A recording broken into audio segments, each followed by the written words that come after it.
Where is the patch? Hello everybody and welcome to the channel. So there should have been a patch today, or at least if we go off the timeline of when patches are actually deployed, we generally get them every Tuesday around 10 a.m. BST, which is the UK time at the moment, the summertime. That's generally when they come out, but we don't actually have a patch yet. That's not to say a patch isn't coming at some point, but honestly, I was looking forward to a patch because I think we're due a bit of a balance patch. I think some of the weapons need looking at, so it would be quite interesting to see what they come up with. But yeah, there's no patch, so I'll keep you guys updated when I can. But yeah, let's move on to some funky news though. We have got yet another potential Illuminate sighting. Now, the jury is still out on this stuff. Is it just a bug? It's probably just a bug. But we're rolling with the potential this could be Illuminate snipers taking shots at the Pelican as it comes in. Now, you'll see the blue lasers. Like, what is going on? That is not a weapon in the game that we've got access to.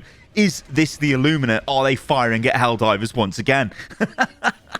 And let's keep things blue for a while, because have you ever seen blue armor in the game? Now, I've seen this a few times, and I'll be honest, I was totally confused. I was like, what is this? Where is that coming from? Is it some sort of achievement armor? No, actually, it's the rarest armor in the game, and I'm going to show you where this comes from. So Helldivers threw out a tweet yesterday and said, it has come to the attention of Super Earth High Command that the official Sumi Corporation frozen yogurt salesmen have been deliberately targeted while on the battlefield. This man is your friend. He fights for your freedom, liberty, and frosty treats. And I was like, what? What are they talking about? And there was a picture of this guy. Now, this is the Sumi armor. It is the blue armor. Now, there's only one way you can get this armor. And in fact, you get a bunch of other different armors as well. And, well, allow me to show you. These things, this is the TR9 Cavalier of Democracy, the TR7 Ambassador of the brand, because it's the Sumi frosted yogurt brand, and the TR62 Knight. These are actually pre-order armor bonuses for Helldivers 2. So as you can see here from the wiki page, it is promotional armor made by Sumi Corp as part of a highly successful marketing campaign for frozen yogurt, and it's only available as a pre-order, so you cannot actually get this anymore. You needed to have pre-ordered Helldivers 2. And I know a lot of people are kind of a little bit annoyed with this because, well, they only really became aware of Helldivers 2 after the game launched. And I guess I was one of these people as well. So it would be cool if they actually brought this armor back. But then again, you know what? The people that pre-ordered Helldivers 2, they should have something unique because, well, they pre-ordered the game. It shouldn't just be available for everybody to buy, should it? So you can see both sides of the argument. But I think this is kind of like a little cool thing there. But yeah, it's actually my favorite color, that is, as well. So I would love to be able to get hold of that armor.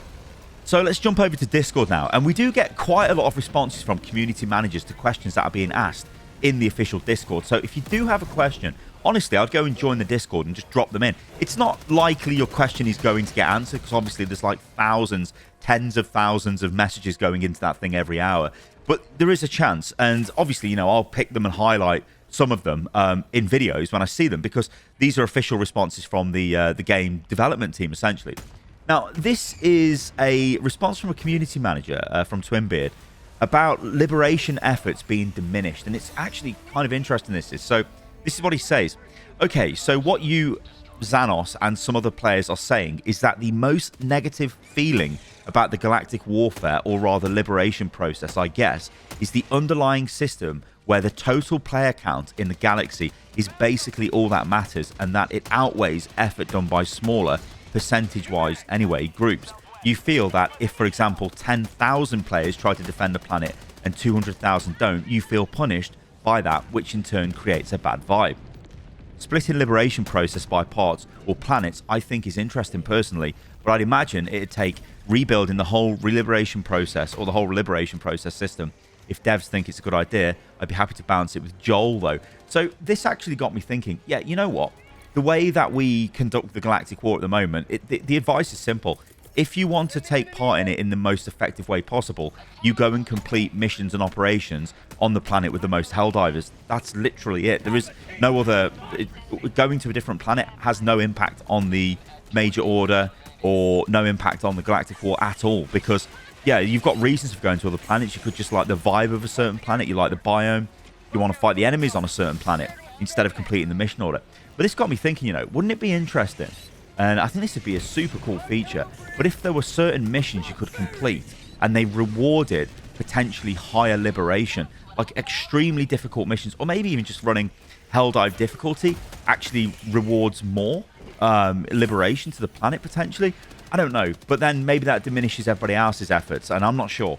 But this is an interesting dynamic, I think, because this is what's going to happen, I think, for the immediate future anyway, whereas the Galactic Order, the Major Order, I guess, and the Galactic War, all that matters is going to the planet with the most players. Doing anything else is literally a waste of time through the lens of wanting to progress the Galactic. Why do I keep calling it the Galactic Order? It sounds amazing, the Galactic Order. It's not the Galactic Order. But honestly, going to any other planet that doesn't have the most player base on is literally almost throwing the Major Order. But the thing is, obviously, the game isn't just about the Major Order. The game's about having fun, go and do whatever you like. And I'll always and forever say that. Run whatever loadout you want and go to whatever planet you like. But it is an interesting thought, isn't it? Players are starting to feel like maybe they're wasting their time on planets where there's no hope of any liberation progress. And a little bit more info on the Galactic War. So Twinbeard says, that's one of those detailed questions you know I can't answer. This is somebody asking about the future of the Galactic War. However, since the war goes back and forth and wouldn't be much fun if one side just steamrolled the other and then we ran end of game credits, things will adjust. There will be catastrophic events, reinforcements, additions. We'll lose things important to us. We'll laugh, we'll die, we'll avenge, and we'll have a shitload of fun, I hope. And then, yeah, this is what's going on with the Galactic War, isn't it? There's very much a back and forth. I think at the moment, this is, I don't want to use the word disappointing, but I guess I've just used it, so I'm going to roll with it. It is a bit of a disappointing Major Order at the moment because it's kind of bland. It's just like, okay, all these planets are now available to attack. You can either try and defend from the bugs, try and defend from the bots. Yeah, just go and have fun for 4 or 5 days. That is like, it's not as narratively driven as some of the other Major Orders have been, where they're very focused. It's like, go and do this, go and do that. So I can see where some people are getting a bit frustrated. But obviously, we can't just have those orders non-stop. But yeah, it is good news to hear that, you know, there will be more catastrophic events and all of that happening in the future, which I think goes without saying, to be honest. Honestly, I want to be here for the day Super Earth gets invaded, because that'll be amazing. So communication is a big deal with Helldivers 2, and there's a lot of communication over on places like Discord, over on Reddit, over on Steam, and even on Twitter as well, or X, but not actually in the game. And players are actually asking questions about this, going, well, why aren't we getting these updates in the game? And again, we've got this response here from Twinbeard. He says, we're discussing other platforms and ways of communicating. There are many ways that could work. Screen in game, that would be awesome. Bulletin in game, that would also be awesome. Or in a menu, that would also be awesome. An official Reddit, the subreddit is not as per se, which I'm not, to be honest, you don't need an official Reddit. That's just like, leave the Reddit that you've got, let the community and the mods run that. There's always you get a lot of difficulty when you start getting the game company running Reddits and things like that. It's not what you want, because Reddit needs to be a place for discussion, not control. But I guess probably what he means here is like an update Reddit, you know, where there's just official posts and that's it.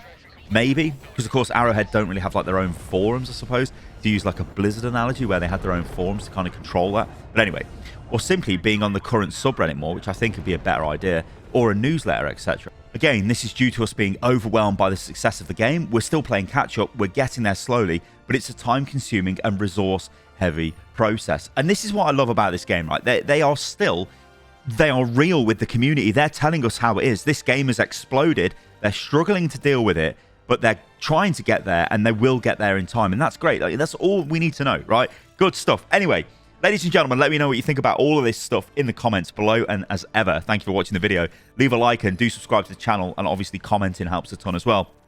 And yeah, we'll catch you lot on the next video. See you soon.